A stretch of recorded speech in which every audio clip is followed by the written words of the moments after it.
and welcome back to my channel. I hope everyone is having a wonderful day and feeling fantastic. I have not posted a video in like a month. I told myself I was gonna do this weekly and I was gonna make it happen, but for those of you who have watched my story or have kept up at all lately, I've been pretty sick lately. I was in the ER twice last week. I was throwing up blood again, and just constant body pain and throwing up. It happens pretty often, just constantly in and out. So today I want to talk about dating with a chronic illness. I've honestly never really seen or hear many people talking about what it's like dating with a chronic illness, or, dating, with any health problems at all. Dating in general is hard enough. But being 23 with the illnesses that I have and dating is very different than other people my age in dating. I've had a lot of struggles in my relationships because of my autoimmune diseases. It's a lot to put on somebody. I've had 3 main serious relationships that it has actually affected, which were my 3 very important relationships that meant a lot to me. My first relationship was when I was first diagnosed. I was 14 and he was actually my little high school boyfriend, but he was there the first day on dialysis. He was there the first day on chemo. He knew me before I got sick. We were friends before we started dating. We met at church group when we were 12, and it progressed years. And then, he saw me through my illness. And I just remember,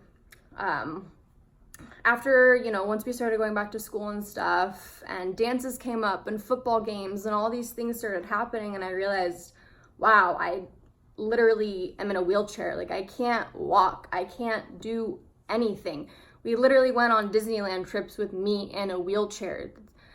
It wasn't a life for anybody to live, especially for a 13-year-old, 14-year-old kid. That's not a healthy relationship. And I knew I was a burden on him.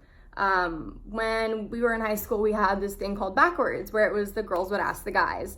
And I didn't go to school, I was homeschooled, but he went to school right up the street from me. So I had one of my best friends, we made a poster, and I asked him to Backwards, and once the dance finally came around, I was struggling so badly with seizures at the time, and we didn't know what the trigger was. So because of all the lights and everything, my doctor said that it wouldn't be a good decision if I went to the dance. So that broke my heart even more, because I was constantly giving him bad news. It was just I'm in the hospital again. I can't go to the dance. I can't do anything. Or I can do this, but I can only go for an hour. It was different, so different. And that was nothing to put on him. It just broke my heart to think that, I kept this amazing person from living a great life, and we ended up actually breaking up, and it was extremely hard. He was my best friend, like I said, and having someone, watch you go through all those traumatic things, chemo, dialysis, and just your whole life flip upside down, and then have them leave. It's really hard. But he ended up meeting someone amazing and had an amazing life from it. And I'm honestly so blessed for who he found, because I knew I couldn't have given him that life. I was too ill, and that's the life that I wanted him to have. After that relationship, I mainly focused on myself. I didn't really date much after that at all. It wasn't until after my kidney transplant, until I was about 18 or 19 years old, until I finally got another relationship and actually started dating. This was my best friend, so he knew everything about me. He was in the hospital with me all the time before we even started dating. He was literally at every doctor's appointment, every emergency, every hospital. He slept on the hospital floor in the lobby for me. He was an amazing guy. Honestly, he didn't really understand how deep my illness went, and it was just kind of like a back and forth of why he didn't understand why I was so sick, or how, why I was throwing up so much. It was just kind of the worriness of, you could see, like, we were 19 years old and he didn't know, again, like, what is this? Like, we were together for 3 years and obviously we cared deeply and loved each other, but he didn't understand why I was so sick and how to cope with it. And it was hard for me because I was sick all the time and I needed him all the time. He quit his job because I was always needing him. And again, having to be that burden was heartbreaking. You don't want to put that on anybody, ever. Even if they're like, no, I want to quit my job, I want to do all this for you. You're like, no, like, you don't want to make someone your whole life. It's scary. And I think people do need to learn that. Like, you can't make someone your whole life because they might just disappear. And we ended up breaking up, not for medical reasons, not because of anything, but we just did grow apart. He's an amazing person and I love him. But ever since that relationship, I have been dealing with adult relationships, getting into the topics of children, marriage. And those are the conversations that change it all. It went from, little things of, you can't go to Disneyland, you can't walk around, to, can you have kids? I want to travel. Can you travel while you're ill? What if they don't have hospitals where we're at? How are you going to be okay?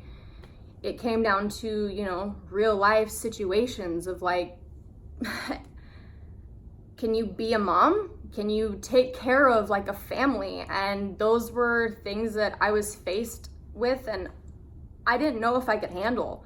I ended up meeting someone that it was a big flip in my life, and a lot of questions were brought to my attention of whether I could handle a relationship, an adult relationship with this illness, because it was so much. I dated this person for about 3 months and we had daily conversations, heartbreaking conversations of just whether or not I was gonna make it, or if I was gonna be in the hospital tomorrow, because I was sick all the time. We were only dating for 3 months, but in those 3 months, I'm not even kidding, probably a whole month of that, I was sick. I don't like spending the night at people's houses because I throw up every morning and it's so hard to have to explain it to somebody. I remember staying the night. Every night that I stayed at his house, I woke up and I had to throw up. And because of my ulcerative colitis, the flare-ups caused me to throw up and have diarrhea at the same time. So getting used to knowing somebody and after a week you're throwing up and dying in their house, I literally had to call an ambulance because I was in so much pain. That was the most embarrassing thing, dating someone after a week and having to call an ambulance because I was so sick and wondering if they would understand. I mean, at that point I knew that I just had to take care of myself, but it was, of course, in the back of my head, like, this is over. I know this is gonna ruin it, because how can you handle somebody that after a week of dating them, they've been throwing up every day and now they're in an ambulance? And what I hated the most was that this person worked a lot, and I know that he felt hurt that he couldn't be there with me, and it was just more emotional trauma on both of us because I know he wanted to be there, but he couldn't, which hurt both of us, and it was really hard. And just the conversations of, you know, whether or not you could have a family or travel. It was so hard to really look back and wonder, you know, if you can have a good, healthy life. And I've been asked, and obviously as a woman, you're always, you know, do you want to have kids? And when I was little, I wanted kids. I wanted a whole soccer team. And as I got older, and things progressed, you know, I don't know if my thing is, you know, God has a purpose for everything. And I know that if he blesses me with a baby, then I'm gonna be an amazing mother and take care of that child, because that's what he wants me to do. I honestly, if it's meant to be, it will be. I'm never gonna say like I'm not gonna be able to have children or anything like that, because if it's meant to be, I know it'll be. I know that I will find a silver lining, and I will find somebody that loves me, and that everything will find its way. But to have those things put in your face at such a young age, it's so hard. It's so hard, especially when people, of course, are so judgmental. Like, can you imagine going on a date and like the next day, you know, you tell your friends like, yeah, I went on a date with this girl, but dude, she threw up in my bathroom. Like, as soon as like we got home, like, that's not like that's not fun. No one wants that. It's so hard. Even my friends' houses, I don't like sleeping over at my friends' houses because I will be throwing up or dying in their bathroom or have to call an ambulance. I don't know how my body will be. And I also hate it because I'll make plans with you to go on a date, but I'll end up sick and I'll have to cancel. And honestly, it's been crazy because people don't believe that I'm actually sick or that I have to really cancel because I'm ill. It's hard to balance everything. But like I said, I really just wanted to touch base on this topic because no one ever talks about how hard it is to date with a chronic illness. Dating in general is hard enough just to open up and be vulnerable with someone, but when you're sick, it's taking that extra level and telling them literally, this is all I have, this is everything that's wrong with me, I hope you accept it. And like I might be in an ambulance and throwing up in your bathroom tomorrow morning, but I hope you still like me tomorrow. Hope I get a text back. But it's hard, and you know, I think that, I mean, obviously when the right person comes along, they're not just gonna be like, oh, you're sick, bye.